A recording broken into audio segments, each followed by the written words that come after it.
அந்த பேர் இன்றைக்கும் இருக்கு. இந்திரன் ஒரு தபேலாகாரன்ற பேர் இன்றைக்கும் இருக்கு.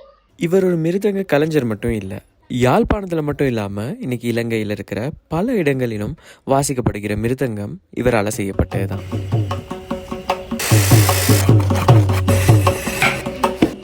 இதை நாங்கள் இங்கிருந்து ஜீவம் சொல்லி தான் பழகினது. அது பிறகு அது கடவுளால் கொடுக்கப்பட்ட கூட மாதிரி அது தொழிலாகி.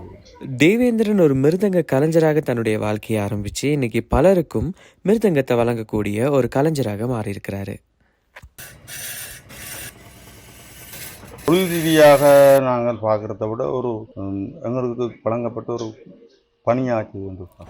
இது ஒரு தொழிலாக மட்டும் இல்லாமல் ஒரு கலையாக மதித்து கடந்த 35 வருட காலமாக செய்துட்டு வராரு தேவேந்திரன்.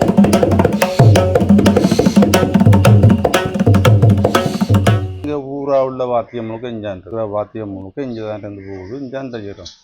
இந்த திருவோணம் இருந்தாலும் சரி, மட்டக்களப்பாக இருந்தாலும் சரி, பவுனியாக இருந்தாலும் சரி, கொழும்பாக இருந்தாலும் சரி, காலியூர் வந்து சிறு தொழிலாக தொடங்கிய விட முயற்சி இன்னைக்கு பெரிய அளவில் ஒரு வளர்ச்சி அடைஞ்சிருக்கு. அதே நேரத்தில் இலங்கையில் மட்டும் இல்லாமல் பல சர்வதேச நாடுகள்லையும் இவருடைய மிருதங்கத்துடைய சத்தம் தான் கேட்குது.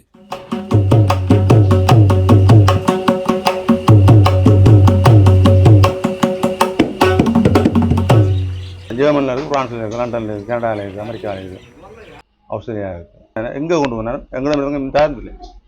அவரை கொண்டு வருது, வேறு கொண்டு வெளியே விடையா நல்லா வாஜாலும் சரி, ஒரு சூப்பராக வாசிக்கிறதுக்கு ஆகட்டும் சரி, நாங்கள் செய்கிறது நல்லா இருக்கும். கலைக்காக தனது வாழ்க்கையை அர்ப்பணிக்கிற கலைஞர்களில் தேவேந்திரனும் ஒரு முக்கியமான இடத்தை பிடிச்சிருக்கிறாரு.